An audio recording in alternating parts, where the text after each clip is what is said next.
ओम शांति। आज 30 दिसंबर 2022 की बाबा की साकार महावाक्य।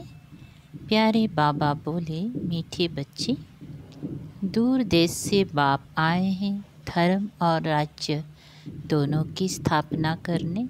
जब देवता धर्म है तो राजाएं भी देवताओं की हैं, दूसरा धर्म व राज्य नहीं। प्रश्न: सतयुग में सब पुण्य आत्माएं हैं, कोई पापात्मा नहीं, उसकी निशानी क्या होंगी? उत्तर: वहाँ कोई कर्मभोग, बीमारी आदि नहीं होता है।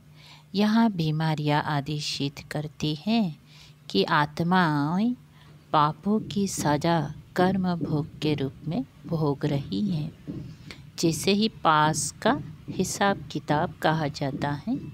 दूसरा प्रश्न: बाप की किस इशारे को दूरादेशी बच्चे ही समझ सकते हैं? उत्तर है, बाप इशारा करते हैं, बच्चे तुम बुद्धियोग की दौड़ी लगाओ, यहाँ बैठे बाप को याद करो। प्यार से याद करेंगी तो तुम बाप के गले का हार बन जाएंगी। तुम्हारे प्रेम के आंसू माला का दाना बन जाते हैं। गीत: आखिर वो दिन आया आज।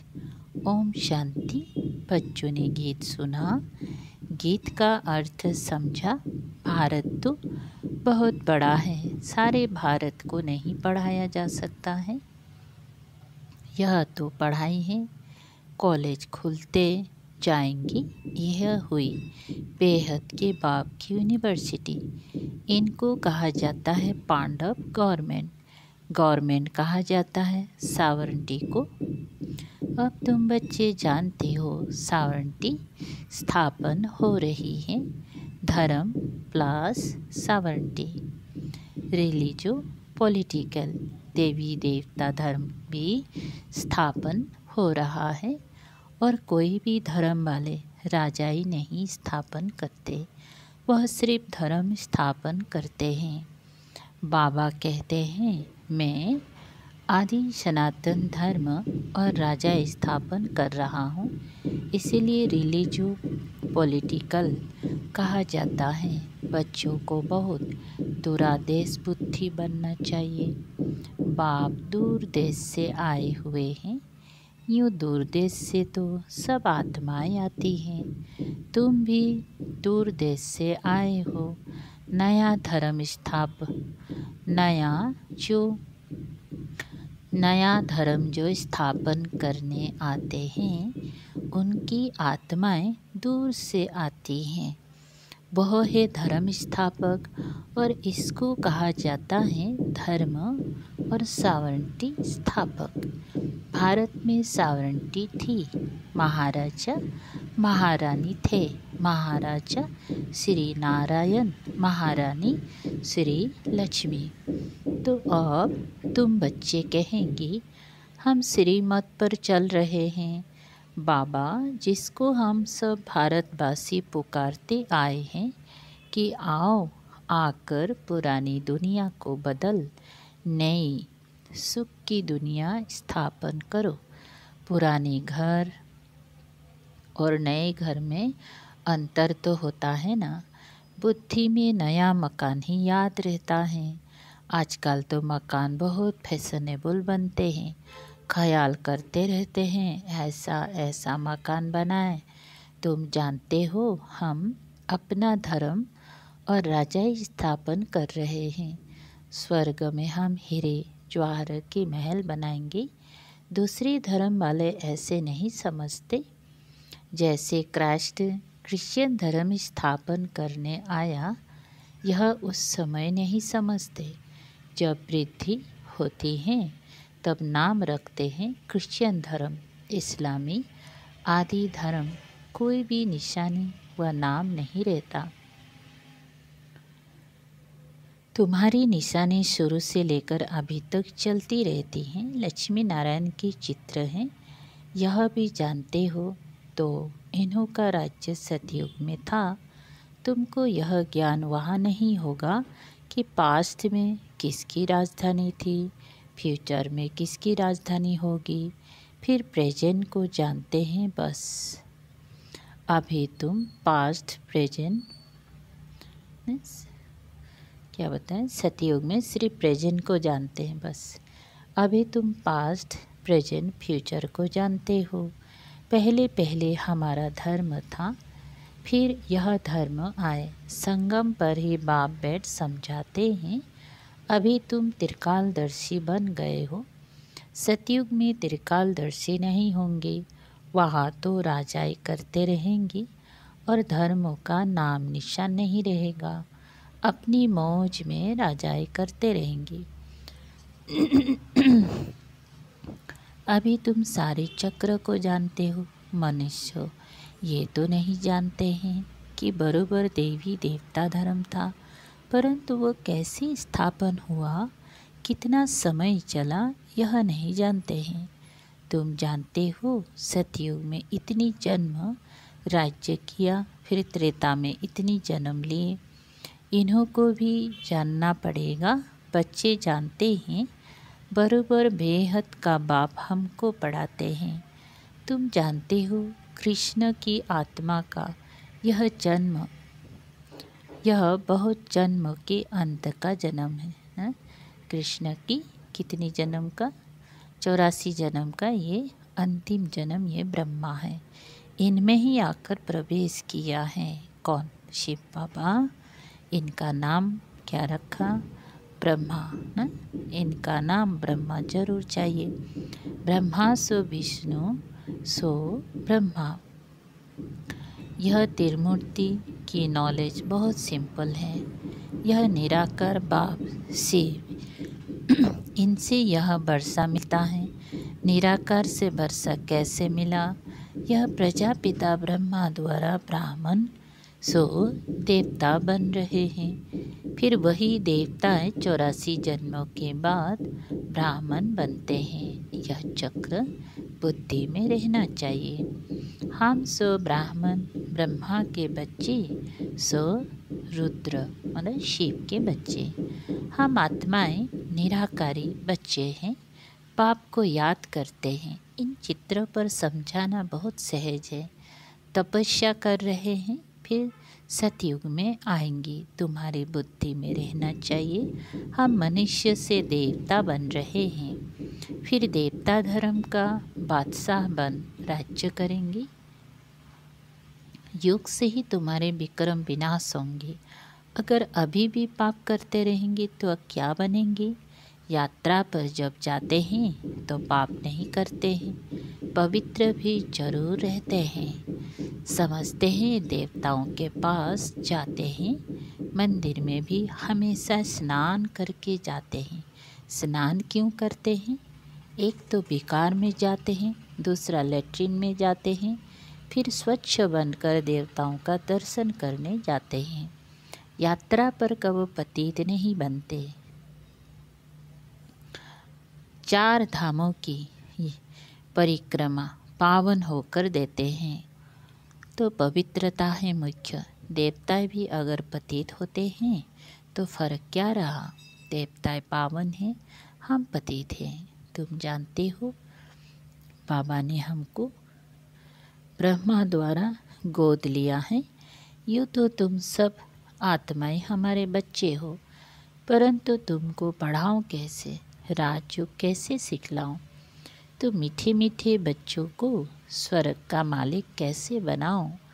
तुम जानते हो बाबा नई दुनिया स्थापन करते हैं, तो भगवान जरूर बच्चों को लायक बनाकर वर्षा देंगी। कहाँ लायक बनाएंगी? संगम युग में बाप कहते हैं मैं संगम पर आता हूँ। यह बीच का ब्राह्मण धर्म ही अलग हो जाता है।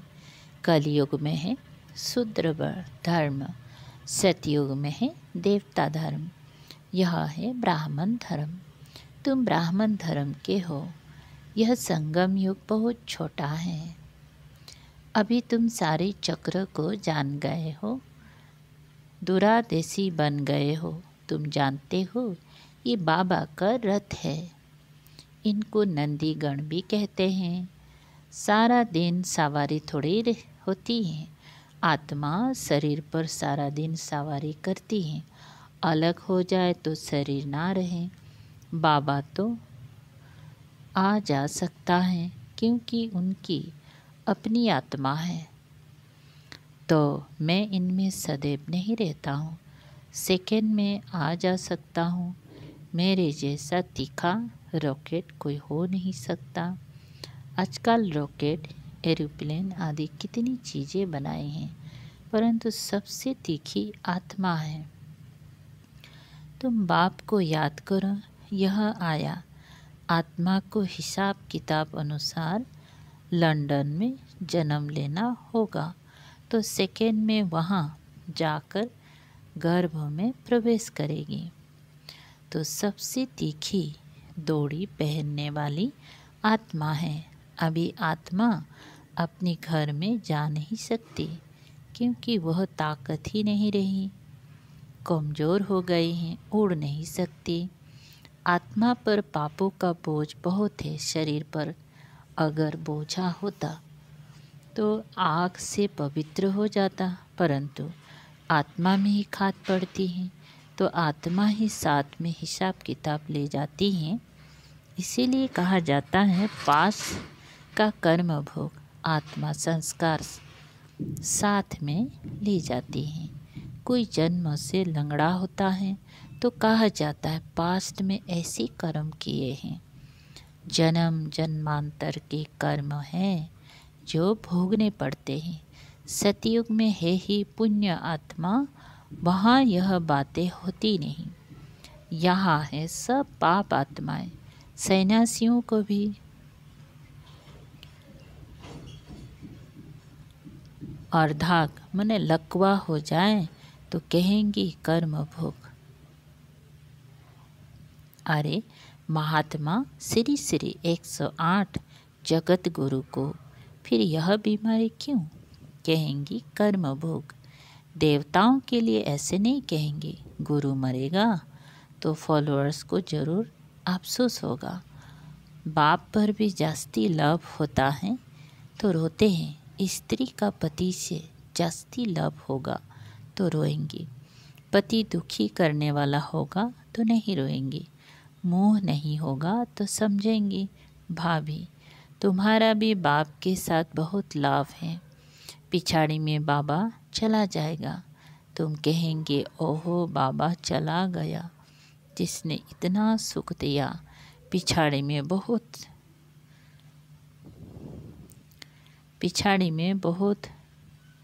रहते हैं, रोते हैं। बाप से बहुत लाभ रहता है। तुम कहेंगे बाबा हमको राजाएं देकर चला गया। प्रेम के आंसू आएंगे, दुख के नहीं। यहाँ भी बच्चे बहुत समय के बाद आकर बाप से मिलते हैं तो प्रेम के आंसू आते हैं। यह प्रेम के आंसू फिर माला का दाना बन जाएंगे। हमारा पुरुषार्थ ही है कि हम बाबा के गले का हार बने, इसीलिए बाबा को याद करते रहते हैं। बाबा का फरमान है याद की यात्रा करते रहो। जैसे दौड़ाया जाता है फलाने स्थान को हाथ लगाकर आ जाओ। फिर नंबर बार होता है। यहाँ भी जितना बाबा को जास्ती याद करेंगे, जो पहली दौड़ी लगाकर जाएंगे, वही फिर पहली स्वर्ग में लौट आकर राज्य करेंगी। तुम सब आत्माएं बुद्धि के योग से दौड़ रही हो। यहाँ बैठे हुए वहाँ दौड़ रही हो। हम शिव बाबा के बच्चे हैं। बाबा इशारा करते हैं मुझे याद करो, दूरादेशी बनो। तुम दूर देश से आए हो, अब यह पराया देश विनाश हो जाएगा। इस समय तुम रावण के देश में हो। यह धरनी रावण की है। फिर तुम बेहद के पाप की धरनी पर आएंगे। वहाँ है राम राज्य। राम राज्य बाप स्थापन करते हैं। फिर आया है। फिर आधा में रावण राज्य ड्रामा अनुसार नोंधा हुआ है। यह सब बातें तुम बच्चे ही जानते हो, इसीलिए तुम प्रश्न पूछते हो। कोई नहीं बता सकेगा। अगर कहें आत्मा का फादर गॉड फादर है, अच्छा तुमको उनसे क्या भरोसा मिलना चाहिए? यह है पतित दुनिया। बाप ने पतित दुनिया तो नहीं रची है ना। कोई को भी समझाना बहुत सहज है। चित्र दिखाना पड़े। त्रिमूर्ति का चित्र कितना अच्छा है। ऐसा कायदे अनुसार त्रिमूर्ति शिव का चित्र कहाँ है नहीं। ब्रह्मा को दाढ़ी दिखाते हैं, विष्णु और शंकर को नहीं दिखाते हैं। उनको देवता समझते हैं। ब्रह्मा तो प्रजापिता है। कोई ने कैसे बनाया है। अभी तुम बच्चों की बुद्धि में ये सब बातें हैं और कोई की बुद्धि में नहीं आता। जैसे बावरे हैं। रावण को क्यों जलाते हैं, कुछ पता ही नहीं। रावण है कौन, कब से आया, कह देते हैं अनादि काल से जलाते हैं। तुम समझते हो यह आधा कल्प का दुश्मन है। दुनिया में अनेक मतें हैं। जिसने जो समझाया वह नाम रख दिया। कोई ने महावीर नाम डाल दिया। अब महावीर तो हनुमान को दिखाते हैं। यहाँ आदिदेव महावीर नाम क्यों रखा है? मंदिर में महावीर महावीरनी और तुम बच्चे बैठे हो। उन्होंने माया पर जीत पाई है, इसीलिए महावीर कहा जाता है। तुम भी अनायास ही अपनी जगह पर आकर बैठे हो। वह तुम्हारा यादगार है। वह है जड़। फिर भी चित्र जरूर लगाना पड़े।